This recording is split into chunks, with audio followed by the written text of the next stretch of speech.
السلام علیکم۔ Legal knowledge for all کے سلسلے آسان قانون کے نیچے آج پھر ہم ایک آپ کو خبر دے رہے ہیں، اور اس خبر دینے سے پہلے ہم آپ سے ایک سوال کرتے ہیں کہ کیا اگر عدالتیں نہ ہوں اور وہ معاشرے میں ایک بہت بڑی ناانصافی کا تدارک نہ کریں، تو اس کے باوصف کہ اس وقت عدالتوں کے بارے میں بہت سی ریزرویشنز ہیں اور ان میں سے بہت سی جائز بھی ہیں، لیکن بہرحال کام تو چل رہا ہے۔ آج ہم آپ کو ایک ایسی کیس کی رودات بتا رہے ہیں آسان قانون میں، جس میں ایک انتہائی افسوسناک واقعہ پیش آیا، اور گزشتہ حال میں بھی آپ نے ایک واقعہ کوئٹہ کے حوالے سے شاید دیکھا ہوگا، بس اسی نوعیت کا ایک واقعہ تھا جس میں ایک کم عمر شخص نے خاتون پر تیزاب پھینکا، اور اس کی اپیل تھی تیزی سے جو جو عدالت بالا کے حکم پر تیزی سے اس کی سماعت ہوئی، اور سپریم کورٹ نے یہ قرار دیا۔ جو کچھ سپریم کورٹ نے کہا اس سے بہت ساری جہتیں کھل گئی ہیں۔ سب سے پہلے تو یہ کہا گیا کہ جو اگر کوئی شخص تیزاب پھینک دیتا ہے تو یہ عام فوجداری معاملہ نہیں ہے، بلکہ متاثرہ شخص کے لیے زندگی تقریباً ختم ہونے والی ہو جاتی ہے، یعنی وہ زندہ رہ کر بھی بعض اوقات زندہ درگور ہو جاتا ہے کہ وہ معاشرے میں فیس نہیں کر سکتا، اور ذہنی، جسمانی، سماجی و معاشی پرابلمز اس سے ہٹ کر ہیں۔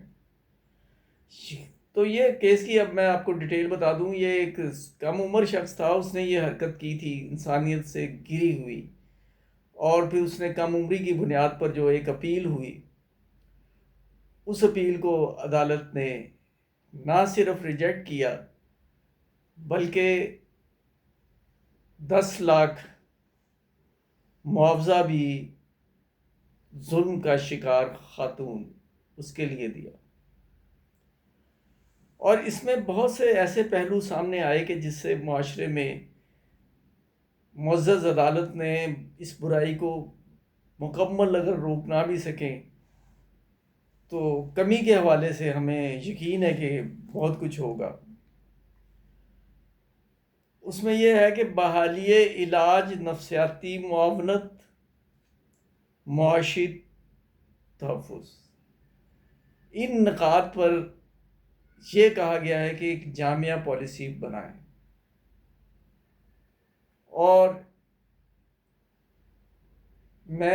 یہ میرے الفاظ ہیں، عدالت کے الفاظ نہیں۔ سب سے پہلے تو ہم خراج تحسین پیش کرتے ہیں ایسے دبنگ فیصلے میں۔ اور ناظرین، بعض اوقات لوگ مجھ سے سوال کرتے ہیں کہ آپ عدالتوں کی بات کرتے ہیں، عدالتیں تو بالکل انصاف نہیں دیتی۔ میں یہ کہوں گا بہرحال عدالتیں سلیکٹیو انصاف دیتی ہیں، اور بعض عدالتیں کسی قسم کے دباؤ اور جبر کے بغیر بھی کام کرتی ہیں۔ وہ کون ہیں آپ معاشرے میں دیکھتے ہی ہیں، لیکن اس میں اقدام یہ بھی ہونے چاہیے کہ میں یہ کہتا ہوں کہ اس میں مزید سنگینی لانی چاہیے۔ سنگینی کے پیش نظر سزا کے حوالے سے میں بات کر رہا ہوں، اور معاشرے میں ریاست کا ایک فرض ہوتا ہے کہ ایک ایسا ماحول بنایا جائے، اس قسم کی سزائیں دی جائیں کہ آئندہ کوئی شخص ایسا نہ کر سکے۔ ظاہر ہے کہ آپ یہ ایک ایجنسی پنجاب میں ہے، اس نے بہت سے مار کے مارے ہیں، ان دا سینس کہ وہ موقع پر اس نے سزائیں دیں، اور حالات اس قدر بگڑ چکے ہیں کہ ہمارے وکیل بھائی بھی جب بیٹھتے تھے کہتے یار اور باتیں تو چھوڑو، انصاف تو مل رہا ہے۔ اگر ان کی اس بات کو کر بھی لیا جائے، مان بھی لیا جائے، تو یہ دیکھیے کہ کیا اس کی آڑ میں ہمارے معاشرے میں لوگ جو موجود ہیں سی ٹی ڈی والے، کیا وہ پیسے لے کر ایسا کام نہیں کریں گے؟ جیسے کہ ایسی کچھ شواہد بھی ملے ہیں، دروغ بر گردن راوی، ایک نوجوان وکیل کو قتل کر دیا گیا، اور یہ کہا گیا کہ یہ تو بہت انتہائی مطلوب تھا، اس میں بھی ایک بہت بڑا معاملہ نکلا پیسے کے لین دین کا۔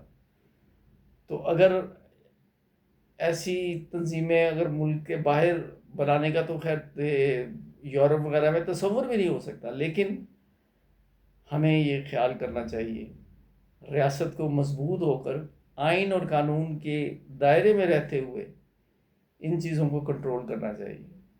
اس میں سب سے مین رول عدالتوں کا آ جاتا ہے۔ عدالتوں کو چاہیے کہ وہ ایسا صورت سے انصاف دیں، قانونی تقاضے پورے کرتے ہوئے، اور گواہ جو ڈر جاتے ہیں ان کے لیے مضبوط قانون سازی کریں۔ اسی طرح انصاف مل سکتا ہے۔ طالب نقوی ایڈوکیٹ کو اجازت دیجیے، اللہ حافظ۔